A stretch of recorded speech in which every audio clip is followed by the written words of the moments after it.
mean, Marauders are just so tough against Stalkers. Yeah, basically anything out of a gateway before you have.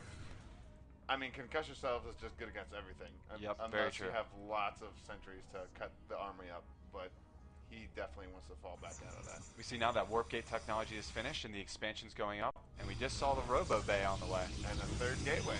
So I like this. This is really standard. He's going to be able to get out. I hope he gets out at least one Immortal, because that's always good for the early mid-game transition against Terran, because there's always that threat of having a possible push. Very true. With Stim Pack and possibly Ride Shields. Well, he's being a bit ballsy with his army right here. I don't think this is a good composition right now to be moving out against Mass Marauder. Yeah, that's not going to be good at all. But both players are expanding, and you were absolutely right about the Immortals. I would honestly rather see him go Immortal with that sentry support with the shields to handle these Marauders than to get out Colossi, because until he gets that huge threat level with Colossi, they're going to be, the Marauders can snipe them off so easily. Especially without the range upgrade. I mean, like the time it takes 3 Marauders to kill 1 Colossus is ridiculous. And we see the Stim Pack timing is finished now, and he's going to make a push off of this. Hopefully he reacts in time and gets off some good force fields. He looks like he's warping in some extra units to get ready for this. Let's see what he can do. Force fields here will be so important. Oh my god, he's kind of out of position. He's not throwing any force. There we go. There you go. Oh, and he runs back and catches his army in half. That's a great play. And he is definitely going to hold this off. Awesome. A couple of extra force fields, not really necessary. That's probably not going to hurt him too much, but he definitely wiped up that Terran army with minimal losses. And so far, it looks like Ballerton's a bit indecisive what he wants to do. Oh, he's automatically assuming that the Colossi are on the way, or at least I believe he is. Let's see if he has any idea. No, it doesn't look like he does. But he's assuming that Colossi are coming, and his assumption is correct. So we'll see what he does here. Looks like he's trying to poke in with these Stalkers. Not going to do anything, just getting a feel for what's going on. He's going to get a little more intel from that observer. Hopefully he doesn't scan it and blow it up like all very, very mean Terrans tend to do to Protoss.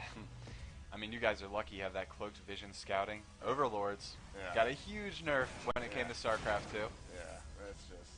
I feel bad for their... Well, they're reworking the... It's true. They're reworking the Overseer. They might actually just get rid of the unit altogether. So who knows what the Heart of the Swarm has, too. Yeah. Oh, here we go. A little engagement. He's definitely going to take down that bunker. Oh, SCV's not going to be in time. Is he even going to be able to hold this off?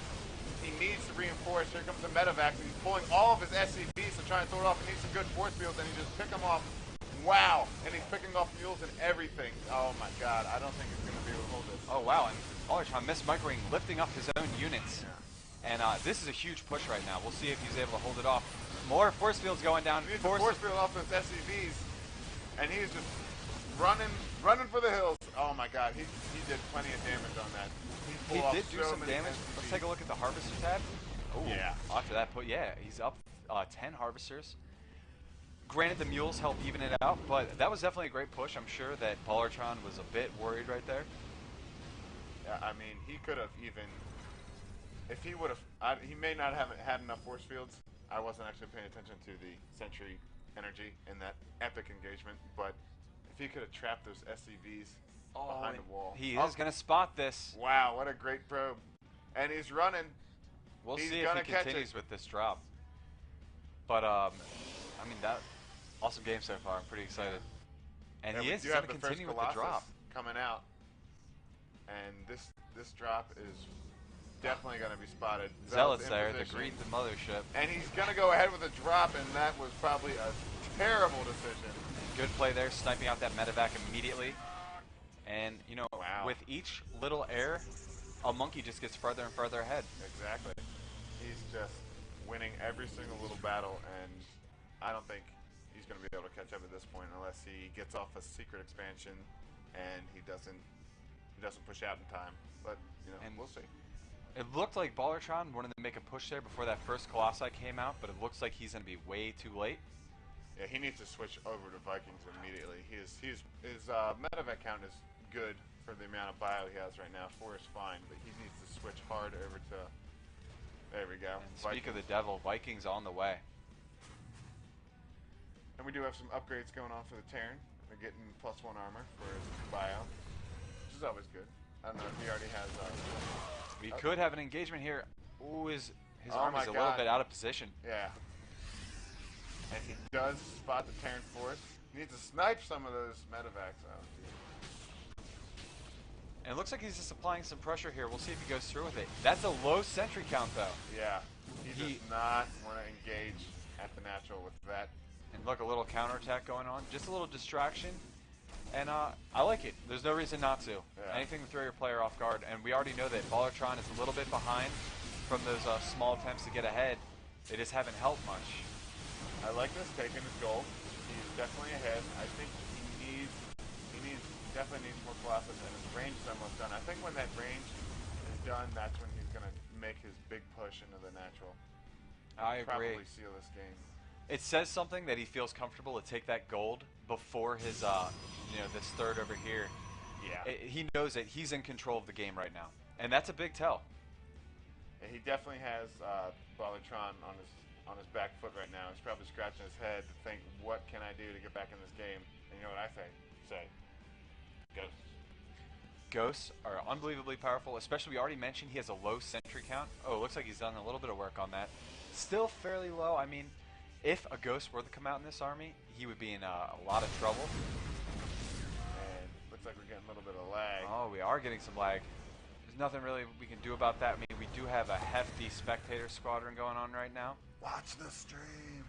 Watch the stream. And we saw the player there lagging. Let's see. Who was that? There he is. Mad Slash. There we go. Mad Slash is going to drop from the game. Very appropriate. Good mannered. What a nice gentleman. Yep. Oh, I mean, I'm sure his whole team and the team they're playing against would be pretty upset. Yeah. But look at this bold move.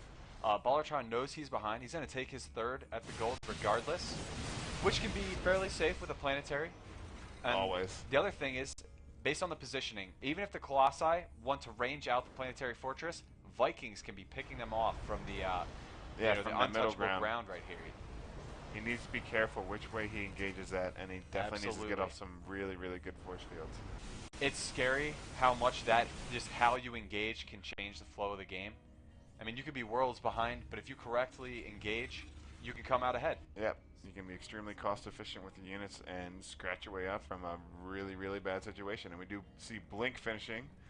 Interestingly enough, though, look, a monkey hasn't grabbed his third, and Ballertron has. That is strange. It is very strange. It looks like, and I you know think what? he's probably just Ballertron even ahead on supply. Wow.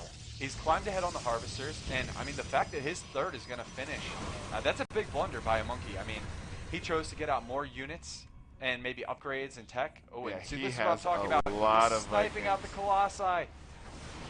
Oh. Great Blink. Oh my God, taking out plenty of Vikings. Wow, very good blink, but still, I mean, you see the damage those Vikings can cause when they're in the right position. Yeah, it is ridiculous how good they are in And we that do spot. have the planetary going up, no shock there.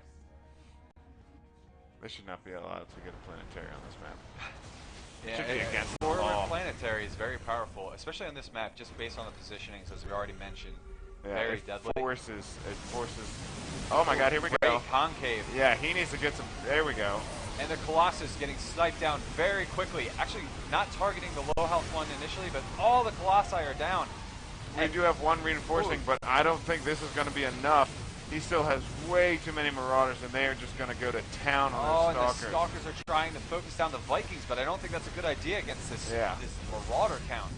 And there we go, sniping those Colossi. You know, I really feel like Immortals would have been a better decision. Yep. You needed at least a couple mixed in there. It's always a great play as a Protoss player against Terran. When they see your Colossus, switch back to Immortals. They might overcompensate on Vikings, and you will have plenty to counter them with Immortals. Immortals do great against Marauders, and he's going to take out that third, no problem.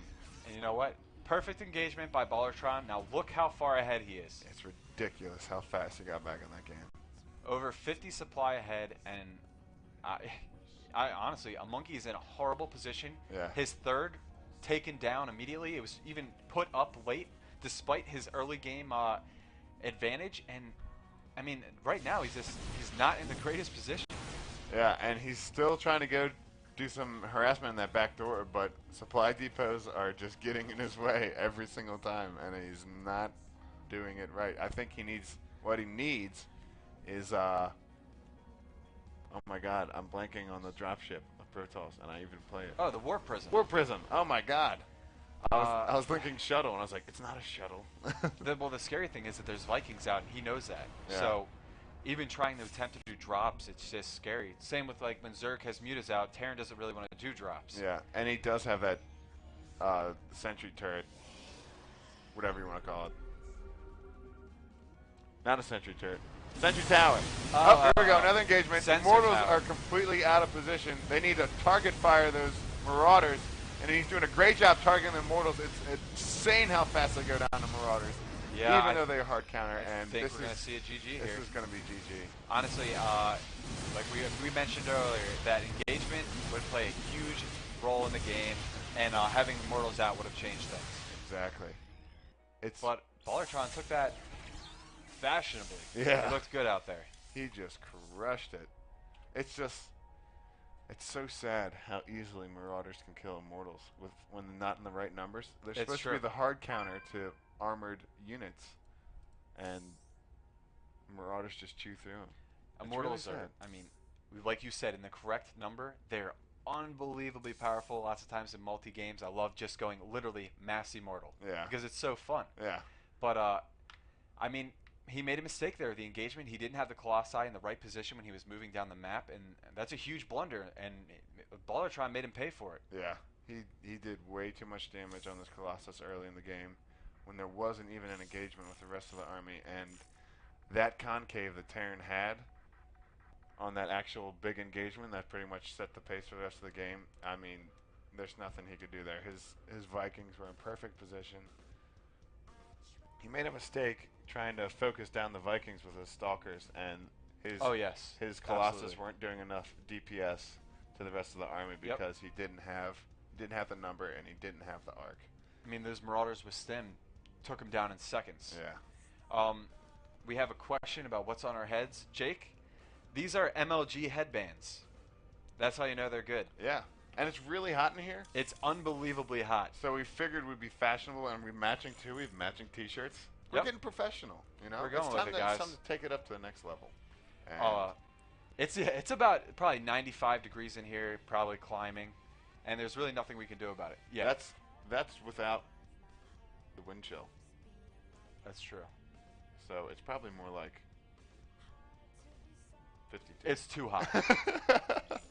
That's all there is to it. It's too friggin' hot. Ugh. But we hope you guys enjoyed that first game. If you'd like to see more, please check us out at RK Casting on Facebook. We also have an email. You can email us at rkwars@gmail.com. And if you want your matches scheduled, we can do that for you. We'll live cast. We do anything from show matches to tournaments to Clan Wars, as you can see. And it looks like we're going to get the second game underway. Yep, it is OGD's map choice, and we'll see what they do here. Especially depending on what player they're going to send in, the map choice will have a huge bearing. Yeah, I'd hope so. I can just be like, all right, Zerg guy, you're in. What's your favorite map? Shadow Temple. All right, we're going to play Tal'Darim Altar. Exactly. What the hell, man?